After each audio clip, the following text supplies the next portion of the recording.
Good morning, everyone, and welcome to Colliers Davao's Property Market Briefing. This is our first briefing for Davao for 2021, and we are glad that you took the time to join us today. This webinar is presented in partnership with Damosa Land Inc. I am Daniel Salapong, Senior Manager for Office Services, Landlord Representation at Colliers, and your host and moderator for this webinar. Many of our viewers have experienced what it's like to interact in a webinar setup. But for the new attendees, welcome. And let me take you through some of the functions and setup on your screen that will enable you to interact with us. You have a control panel on your screen with several functions. To interact with us and ask questions to our speaker or the panel, you may send a message through the chat box and I will read them aloud during the open forum. We will try to address as many questions as possible. There will also be a poll break during our speaker's presentation. Survey questions will be shown on screen after the presentation on the office sector and another set after the residential segment, the results of which will be shown by our speaker. Okay, so now that we've gotten the instructions out of the way, we are ready to begin our webinar. To start off our event, I am pleased to introduce Colliers Director for Office Services, Landlord Representation, Mr. Andrew Gomez, to give his opening remarks. Morning, Andy. Morning, Daniel. Maayong buntag kainyong nga tanan. We are grateful for having you with us today. Davao City is the country's largest municipality with a land area of 2,444 square kilometers. It is also the nation's other seat of power. The city is known for economic activities, urban buildup, modern amenities, tourism, local food, and of course, friendly and disciplined citizens. It is also one of the safest and cleanest cities in the country. In the office sector, it is known to be one of the most competitive outsourcing destinations in the Philippines and is one of only 3 Philippine cities that are in the Tholon's top 100 global sites for outsourcing. Real estate options such as the newly completed Damosa Diamond Tower provides a sustainable, post-pandemic Grade A location. It is also a residential hotspot in Mindanao and is a preferred site for both end users and investors. The sustained demand over the past 5 years has encouraged condominium and house and lot developers to invest in the city. Colliers Philippines, in cooperation with Damosa Land, is proud to report updates on the Davao real estate sector. We hope you will find the presentations as well as open forum informative and enjoyable. Daghang salamat. Thank you very much, Andy. Thank you for welcoming us to this event. So for this briefing, we will discuss not just our latest insights for Davao's office and residential real estate sector, but also a macroeconomic overview of the greater Davao region. Owing to its highly diversified economy, Davao has long been regarded as Mindanao's business and economic hub. The city boasts a modern international airport, a seaport, vast agricultural lands, industrial estates, rich natural resources, and a highly skilled and educated workforce. It has also been cited as the second most competitive and highly urbanized city in the Philippines in 2020 in the Cities and Municipalities Competitive Index, an annual ranking of cities and municipalities developed by the National Competitiveness Council. As Davao offers plenty of opportunities, there is no denying that a long list of investors are pouring in fresh capital to the city and its surrounding province, not to mention being a recipient of the government's Build, Build, Build initiative. A number of big-ticket infrastructure projects that will benefit the city and the greater Davao region are currently in the pipeline, including the Davao Bypass Road, the Davao Coastal Road, and the Davao Samal Bridge.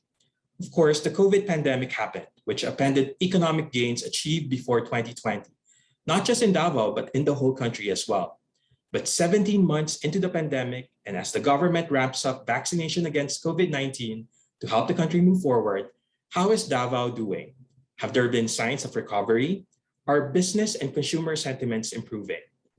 In our briefing today, we will take a look at the performance of Davao's property market, how the COVID-19 pandemic affected the sector, and our outlook for the city and the greater Davao region moving forward. But first, a brief introduction on our speaker. Our speaker is Colliers Associate Director for Research, Roi Bondoc. Joey covers residential, office, retail, leisure, and industrial segments, and conducts macroeconomic analysis and regularly assesses the impact of economic growth on the real estate sector. He handles client engagement through market overview presentations such as this one to equity analysts, property investors, and real estate firms. He has become quite a familiar face in the local and regional real estate news circles, as his reports have consistently been cited by national news programs and major broadsheets. He also writes his own column in the property section of the Philippine Daily Inquirer, sharing his insights and expertise on the most pressing issues affecting the real estate sector. Please welcome our Associate Director for Research, Roi Bondoc. Good morning, Joey. Morning, Danes. Let me share with you my screen. So this is my presentation for this morning, just an update on what's happening in Davao and a quick macroeconomic review as well. How has the economy affected the property market in Davao? So 2 days ago, the Philippine government released latest the GDP data, and we grew by 11.8%. So this is a much stronger growth compared to the 17% contraction that we recorded second quarter of 2020. And of course, a major plank of growth moving forward is the implementation of infra projects.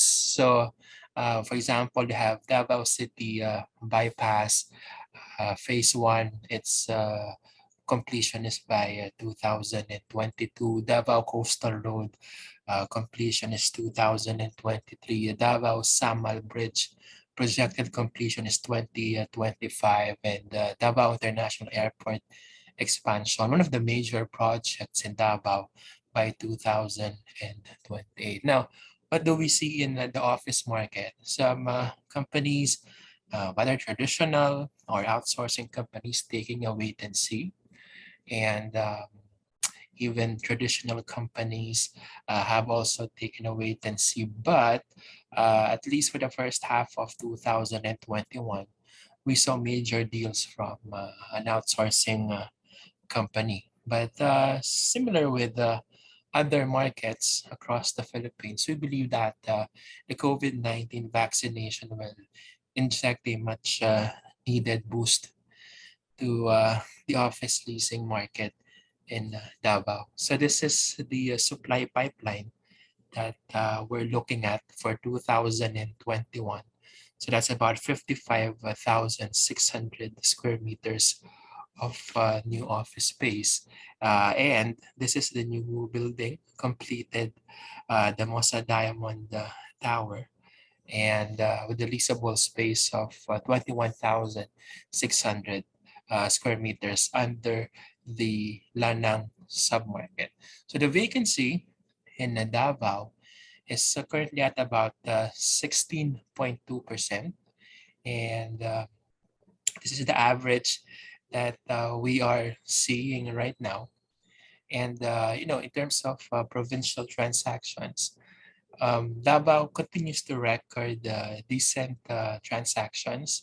So while you have the likes of Iloilo, Cebu, Batangas recording deals during the first half of 2021, we also recorded about 14% of the deals in Davao City. And as I mentioned, companies that took up space during the period include Concentrix and Connectis. So in terms of how Davao compares versus other key locations outside of Metro Manila, as you can see here, it remains to be one of the most competitive locations. If you look at the vacancy, Davao vacancy of 12% compared to Cebu's vacancy of 22%. Headline lease rates are about 500 to 800 pesos compared to, say, about 350 to 700 pesos In Cebu, Bacolod, 350 to 600 pesos per square meter. So as I mentioned, there will definitely be some green shoots of recovery for the office leasing market in Davao. And we believe that the economic growth that we saw for the second quarter of 2021 would really signal a start to this recovery in office leasing. Um, a major part of this growth will definitely come from the inoculation, massive inoculation, COVID-19 vaccination. And not only that, of course, the implementation of CREATE clarifies the tax and non-tax incentives that outsourcing companies can take advantage of. And provincial developers continue to tap the demand for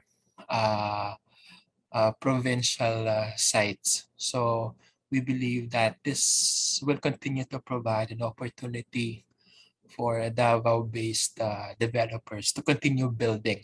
And in fact, we have some clients that are continuously looking at Davao for potential expansion. So aside from COVID-19 vaccination, new additional supply, of course, global economic recovery, the recovery of US and UK economy should have a positive impact on outsourcing activities in Davao. And aside from that, other macroeconomic factors such as the infrastructure projects that are being developed by the local and national governments. Of course, Davao is a major beneficiary of the government's Build program. So some recommendations for landlords is to reduce the investment risk of occupiers. So provide shorter lease terms, creative commercial structures, as well as pre-termination option.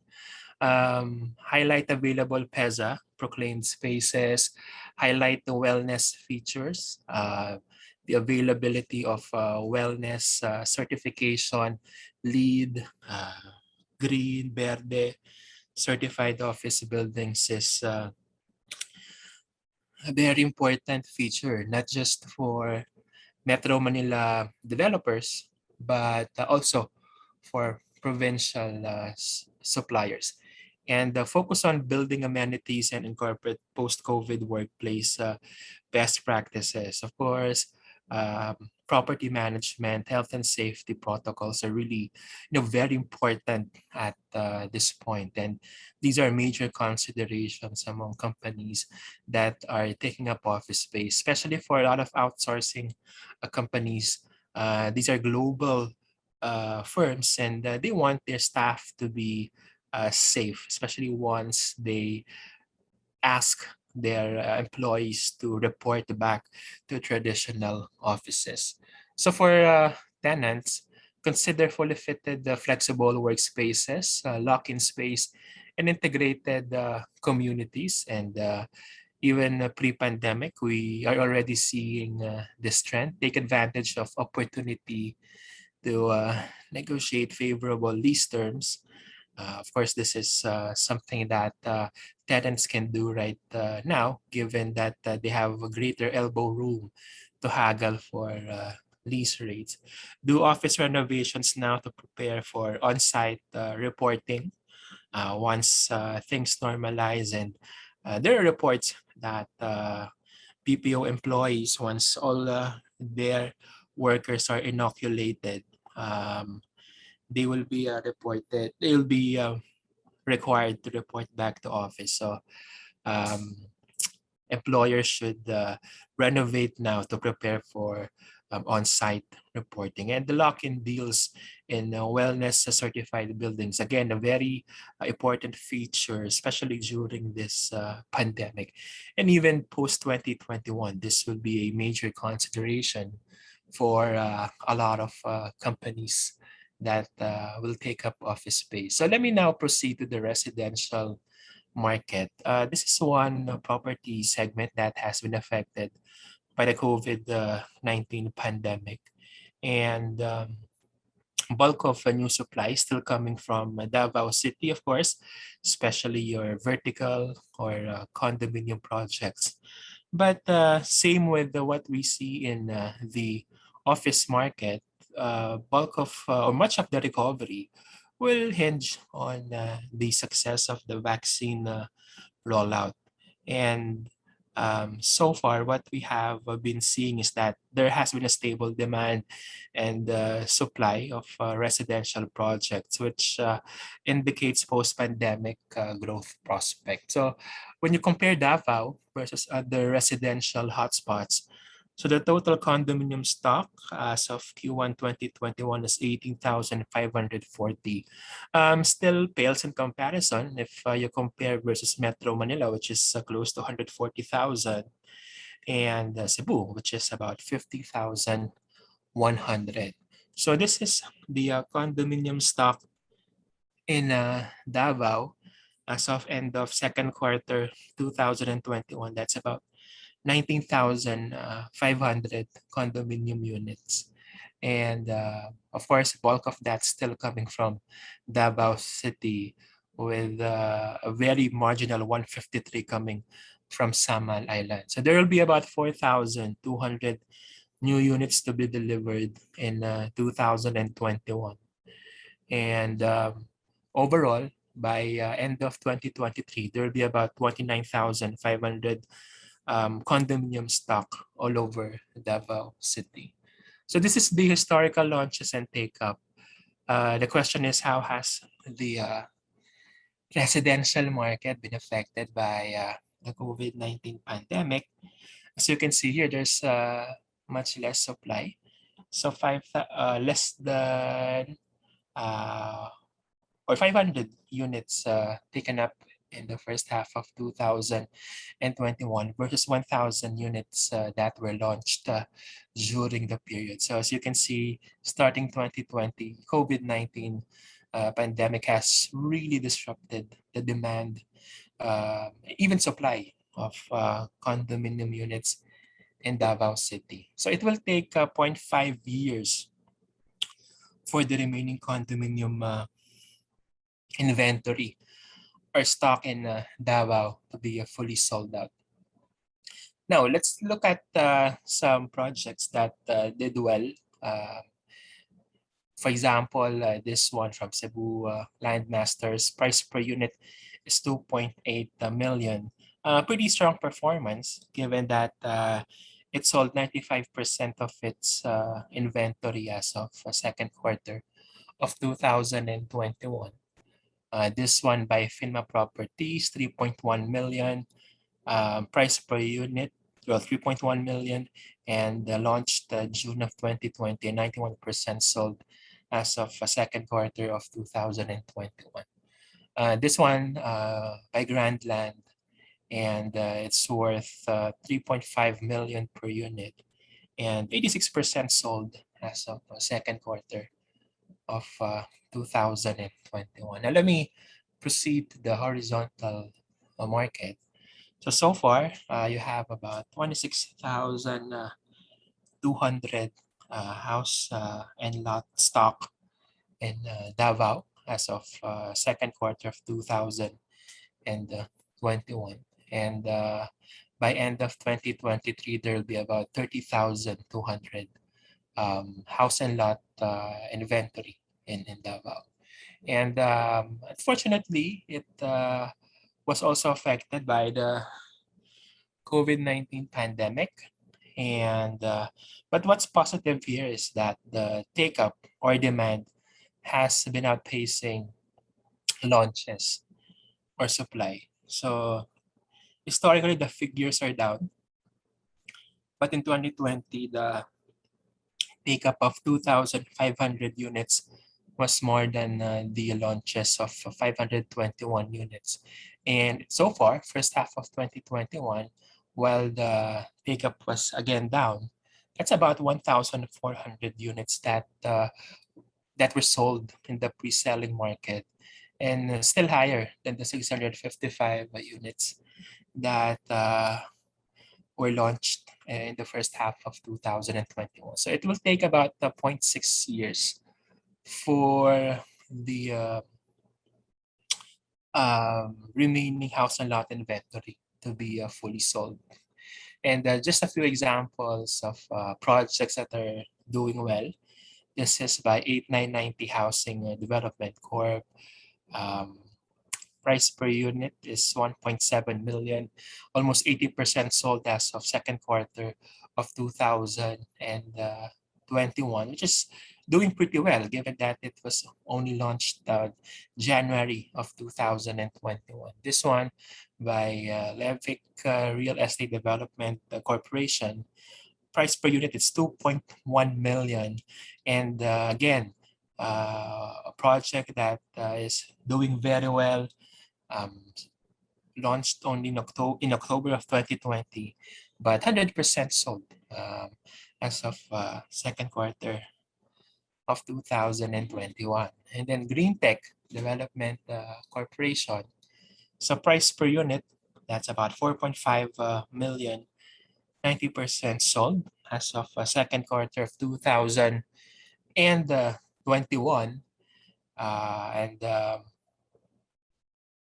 it was only launched October 2020. So again, a pretty good, pretty solid performance from this project by Green Tech Development Corporation, especially knowing that it is from one of the more expensive price segments, coming in at about 4.5 million pesos per unit and being classified as a mid-income project. So not only stock, that's about 17,800 overall lot only stock in Davao as of end of Q2 2021.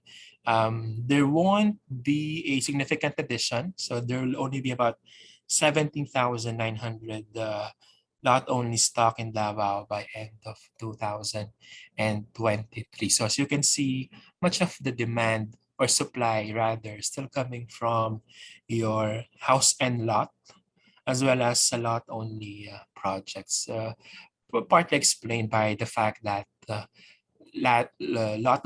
land values are becoming more expensive in Davao, and most of the developments now are coming from the vertical as well as house and lot project. So not only launches and take up again disrupted by the pandemic. So the figures 129 units taken up versus 24 units launched. So still these figures appear in comparison to the peak that we saw in 2016 when launches peaked at 1,600 units, and the number of units that were sold reached 937, and another record high that we saw in 2018 where the sales figure reached 1,100 units sold versus a take-up or launches of about 860. So let's see how the lot only segment recovers once this COVID-19 pandemic is over. We understand that developers are, starting to slowly build and launch new projects as they prepare for a better, newer normal, and as they anticipate a faster recovery beyond 2021. So for the lot only segment, it will take about 1.2 years for the inventory to be fully taken up. So that's a pretty good indicator still, considering the impact of the COVID-19 pandemic. Although in previous years, of course, this has recorded less than one year already. So let's see if this improves beyond 2021. So let's focus on the residential market enablers. And as I mentioned, one of the key enablers is the success of the government's COVID-19 vaccination program. Developers still providing flexible and attractive, innovative payment terms. They continue to sweeten their deals. In fact, these are promos that we're not just seeing in Metro Manila, and even in provincial sites such as Cebu, Davao. Developers have been implementing this and have really been providing sweeter deals to entice more tenants or more potential clients to acquire properties. So look for residential developments near infrastructure projects, especially knowing that Davao is a major beneficiary of the government's build program. So definitely the potential for capital appreciation, rental prospect will be built in once you acquire properties near these infrastructure public projects to be implemented by the government. Remittances are holding firm, and in 2020 they reached $33 billion, and in May of this year they grew the fastest in about 5 years. So, and we know that we have a lot of Davao investors, residents that still prefer bigger lot sizes, house and lot cuts. So this OFW market will continue to drive the demand for residential units. And of course, the government projected GDP growth of 6 to 7% in 2021. We really are optimistic that it will anchor a much needed recovery in the property market, especially for key economic corridors such as Davao. So that concludes my presentation. I know Cary is also here to help us answer a few questions. Danes? Thank you so much, Joey. I'm sure our viewers have a lot to take away from the presentation, especially our recommendations on how they can see opportunities amid the challenges in the market. I am very excited to hear now from our other guests, as I'm sure everybody is, and to really dig deep into the current issues in Davao and his outlook moving forward. We will now begin our open forum, but before I introduce our panelists, may I invite Joey back on screen. Joey?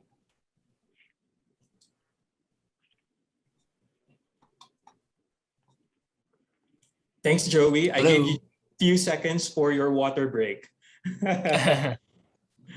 All right.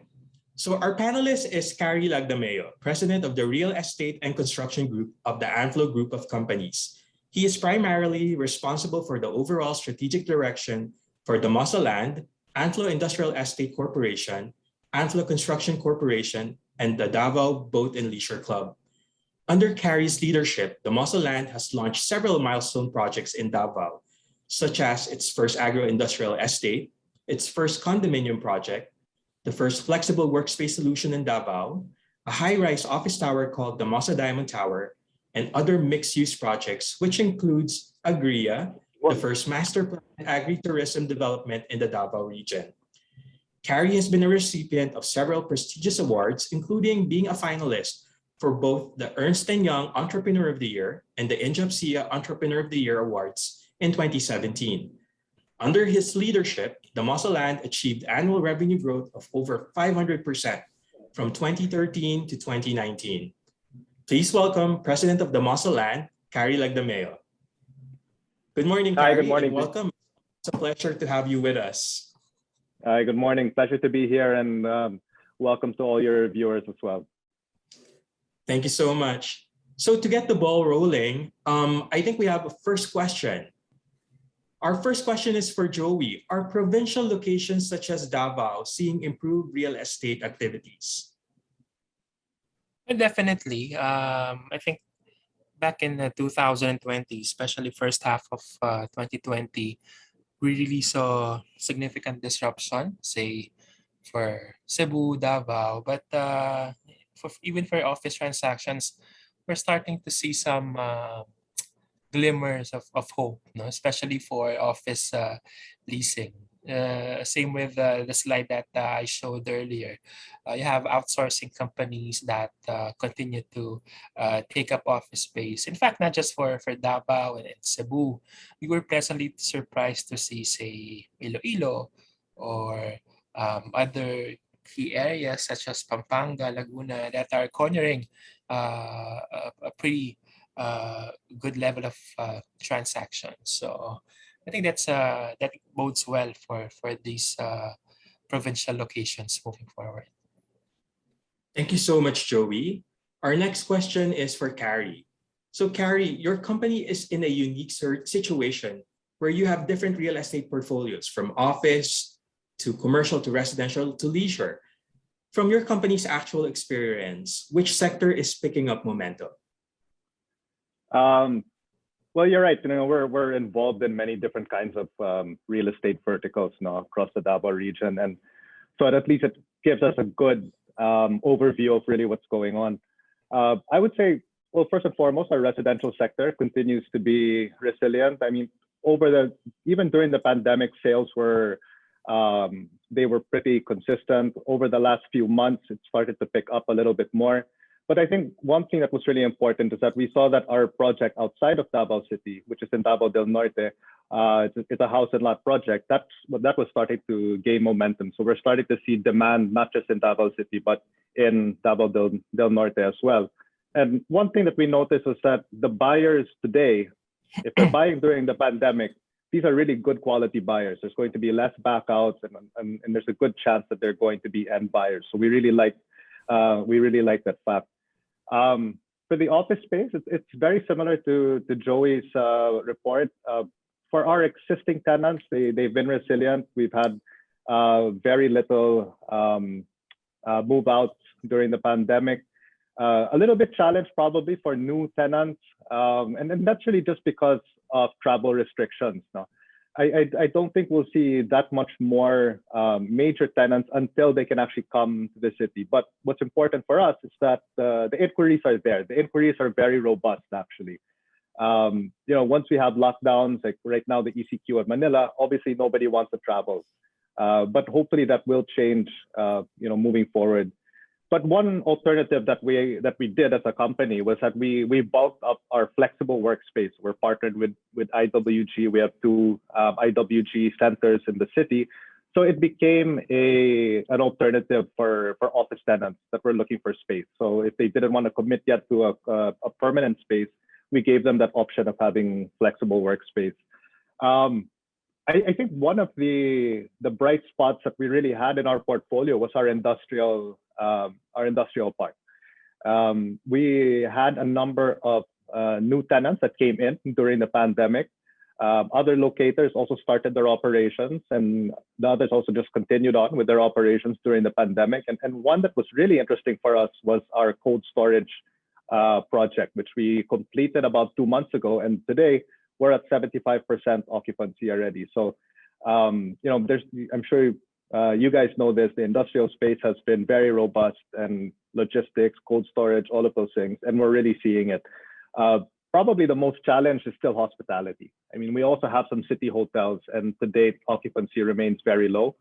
And that's really because we cater to business travelers. And while there's not much business travel going on, then obviously our occupancy is going to remain low. Thank you so much, Cary, for the insights. Now, you mentioned that residential seems to be a very good highlight to what's happening right now in Davao. We have a question coming from Robert Brana, and it's addressed to Joey. Joey, Robert is asking, how does GDP growth translate to mid-rise residential, I believe, mid-rise residential sales? Is it still growing? Is there still growing demand in Davao?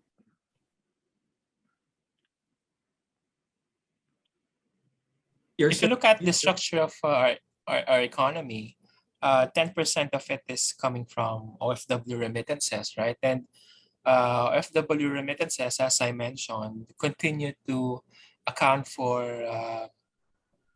10% of our GDP, and Filipinos working abroad continue to send in money to the Philippines. So this is still being used to finance housing. And we believe that as Filipinos continue to send in money, this will also propel the demand for residential units, especially for an area like Davao, where people, especially OFW, still require or want bigger cuts. So bigger open spaces, house and lot only projects. So definitely this will have a positive impact on residential demand. Thank you so much, Joey. We have multiple questions also coming from Mr. Roel Lumawag. I'll just choose some of the questions, Roel, if you don't mind. So what does the demand for condominium units say about the buyers in the residential market of Davao? Does this mean that the Davaoenos still have the buying power to buy condo units amidst the pandemic? I think this is more from the experience that Damosa Land is seeing right now. Go ahead, Cary. Yeah, I think that's one. No, I mean there still are there's still a market out there that have the money to spend, and they're also looking at it as a good investment. Chances are, if you bought during the pandemic, you probably bought at a very good price, and so people are looking at these investments not just for end use, but for investment purposes as well. And I think it also shows that if you're buying condominiums, you still want to also be close to the city center. You want to be close to the action. So there's still that market. There's still that market that wants the open space. So I mean, it's very, I guess you can say it's very varied nowadays, no? And there's that much options available, not just in Davao City, but in the Davao region. Thank you so much, Cary. Now, moving on to office, we have another question from Ruel. On office spaces, do you see a shift from the need of having big offices to smaller ones, considering that some may decide to shift to a more flexible workspace? I think, Cary, Joey, you can chime in for this. Sure. Well, Joey, go ahead. I'm sure you have much more insight on this than I am, but I'm happy to contribute as well.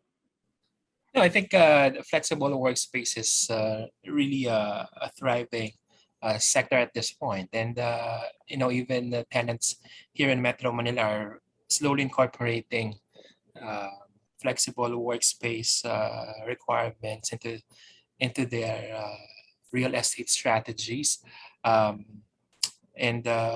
we believe that this will probably be part of their leasing strategies beyond 2021. I'm not sure how tenants in Davao though are adjusting to this requirement and the need for more flexi workspaces. I think for us, the way we see it is that yes, there might be some office occupiers that will require less space. But at the end of the day, it doesn't mean that a building will be less leased out. And it'll just mean that you might have more tenants occupying smaller spaces. So that's how we're looking at it. And to be honest, like at least in our experience, when we took a survey of people that if they preferred doing work from home or working from the office, and overwhelmingly people wanted to go back to the office. Thank you very much, Cary. Thank you very much, Joey. Another question from Mr. Jake Osman. So I think this one is for Cary. From the point of view of landlords and tenants, what are the benefits of building and occupying wellness, LEED, or EDGE certified buildings? Yeah, I mean, well, first of all, most multinational companies will really require that they occupy office spaces that are LEED or green or EDGE certified, and there's so many advantages. Most green buildings, you'll use less power, less water. You'll have a lot more open spaces. You'll even have areas for instance, places to park your bike. So they also would encourage you to use your bicycle rather than your car. In the case of our building, we also have shower rooms, so that if you're actually going to bike to the office, you can take a shower before you go to work, and things like that. I mean, it's just a much better experience overall. And in our case, we've been, despite all of these advantages, we've been able to keep our lease rates very competitive. So I think that's one misconception, is that, okay, you're in a green building, it's going to be a lot more expensive.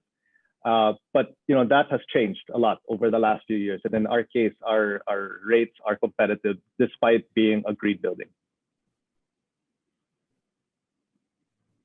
Thank you very much, Cary. And I think you're right. A lot of companies right now are looking at buildings that are more sustainable, more green. And just because it's a healthier environment, but also because of the operational savings that they will get from operating out of these buildings. Now we have a few more questions. So I have a question from Ms. Romina Bautista. I think this is to address what happened this morning in Davao. So there have been recurring earthquakes in Davao since 2018 and 2019. And just 7 hours ago, the region was struck by a 7.2 magnitude. Do you see any effect of this towards the condominium market? Will this dampen the appetite? Your insights on this, Joey, Cary? I'll have to ask Cary to answer that. Well, we hope it doesn't. I mean, to be honest, natural disasters are, you can't avoid them anywhere in this region, not just the Philippines, but in the region that we operate in. And I think what's important is that you purchase a condominium unit, or you occupy a building where you know that the developers are going to follow building code and even go beyond whatever the building code might be. Over the last, I guess, couple of years, when these earthquakes happened, a lot of the buildings had no major damages. So I think that's really the important part. I mean, for instance, you look at Japan. Japan has much stronger earthquakes than us, but because the buildings are built to withstand that, people still occupy those buildings. So I think that's similar to us here. But yeah, I mean, natural disasters, you can't get away from them, whether it's a volcano in Luzon, or a typhoon in the Visayas, or an earthquake in Mindanao. Unfortunately, that's the reality, I think. Thank you so much, Cary. And I think, we can see it even from what happened before. We've had earthquakes in the past few years in Davao, but the main driver for the slowdown in the take-up of residential was really COVID. And that was what was really impacting that sector. And you could see from historical data that, earthquakes do come, it's a natural disaster, but it hasn't dampened too much the appetite for real estate take-up. A few more questions here. We have 2 questions that I'll just say side by side. So how about, what is the outlook of Davao City? What is your outlook of Davao City and the Davao region should the next president not be coming from Mindanao or Davao? That is from Bernardo Theo. A related question is also, will interest, funding, and construction continue after the Duterte presidency? You can take it, Cary. Sure. I think demand is still going to continue. I think we have to remember that the strong economic activity in Davao happened, if I can recall, it started around 2011, 2012, and then we had a string of about 9 to 10 years of above average growth. No? So it didn't start in 2016. It started even way before that.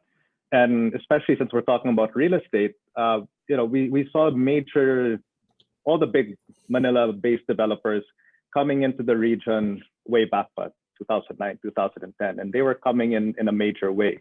especially to the Davao viewers here, they know what those projects are. These weren't just one-off projects. These were mixed-use projects. These were townships. They were large malls. So these were projects that they were really intending,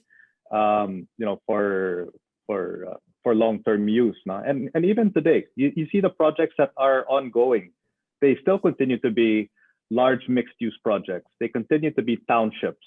So it's not just one subdivision. It's not just one building. It's really big master plan projects. And obviously the developers are not looking to recover their investments over, 2 to 3 years. These are, 10 years and beyond projects. So I think that's something that's encouraging.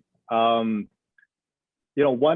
good example is that, when you look at the case, for instance, of Cebu Land Masters, I mean, they're one of the most successful real estate companies in the country today. And when they expanded out of Cebu, they didn't go north to Metro Manila or to Luzon. They went down to Davao. And so right now, that's one of their biggest projects in their portfolio, I believe. For funding and for projects, I can't really I can't answer that. I guess we'll have to wait and see. But if you look at major infra projects that are ongoing, I mean, Joey mentioned them earlier. There are a number of road projects that have already started and that are maybe some are midway already. So that's on the government side. But even on the private side, there's also a major bulk water project that has been in the pipeline, and I understand will be completed by next year. Again, these are long-term projects. I mean, you wouldn't do a major bulk water project if you didn't think that there was going to be more growth coming into the city. Thank you very much, Cary. Another question for Joey. And Joey, this is coming from Robert. And although you didn't cover it in this report, he has a question about retail. So he says, Joey, how about retail in malls in the future since consumption remains strong and OFW remittances? So I guess he's asking if you think that, retail will be successful, will rebound, considering that, there is still consumption going on and domestic consumption has become stronger and OFW remittances haven't faltered. Yeah, consumption is still strong. I mean, the Philippine economy is about 60-70% driven by household consumption, and remittances are still growing. However, will this spending result in a greater absorption of new physical retail space? That is not happening because a lot of retail tenants are migrating online. So that has been resulting in higher vacancies in malls, retail stores within malls. And we're seeing that in Metro Manila. And I won't be surprised to see that trend in other key urban areas, including Cebu and Davao. Thank you so much, Joey. I think we have still time for a couple more questions. So another question for Cary. So a lot of people are asking about the success of your industrial estate parks, Cary, and they are very curious to know what kind of tenants are coming into your industrial complex. What's the nature of business and what industries are they in? And a follow-up question is, on the cold storage, what industries and the tenants are they coming from? And if you're planning on expanding it. So a lot of questions, but go ahead. So what types of clients are you getting for your industrial parks? I might have to ask you again for what the questions were, but for the kinds of clients, I mean, the way we positioned our industrial park when we started it was that it was really going to be an agro-industrial park, and obviously because that's really the business that's prevalent in the Davao region. So a lot of the locators that we had and that we're bringing in are involved one way or the other in agribusiness. So whether you're a we have a few food manufacturing companies. We have companies that they make packaging material that cater to agribusiness. We even have, say, a pallet manufacturer that caters to agribusiness companies. And then, of course, for our cold storage, these are what we initially started with, our freezer rooms. So we're attracting companies that are, say, importing frozen meat, frozen seafood. But we're also talking to some that are in the pharmaceutical space and other companies, obviously, that need cold storage facilities. So we hope that we can expand this project. I mean, we still do have land within the initial industrial park, but it's slowly getting occupied. I mean, we will be taking on a major locator by first quarter of next year. We'll be announcing that in a few months' time. And as long as we can find the land that's very close to the existing park, then I would definitely want to expand that project. Thank you very much, Cary. I think you covered all of the questions there. Okay, good. Thanks. We have another question from CQ Francisco. It's a long one. Hold on. So good morning. In the residential sector, particularly the condominium sector, can you provide us with the actual numbers in terms of the actual dive-in prices between 2019 and 2020? If the prices have been appreciating, how much between the second quarter 2021 and the second quarter 2020? Okay. Between second quarter 2021 and second quarter 2019. In the long run, given the interventions, the vaccination being implemented, when do you think the market would get back to where it was in 2019? Hold on. Also, in the past, one of the huge markets was the OFW Balikbayan sector. What is the impact of the pandemic and how has this sector performed?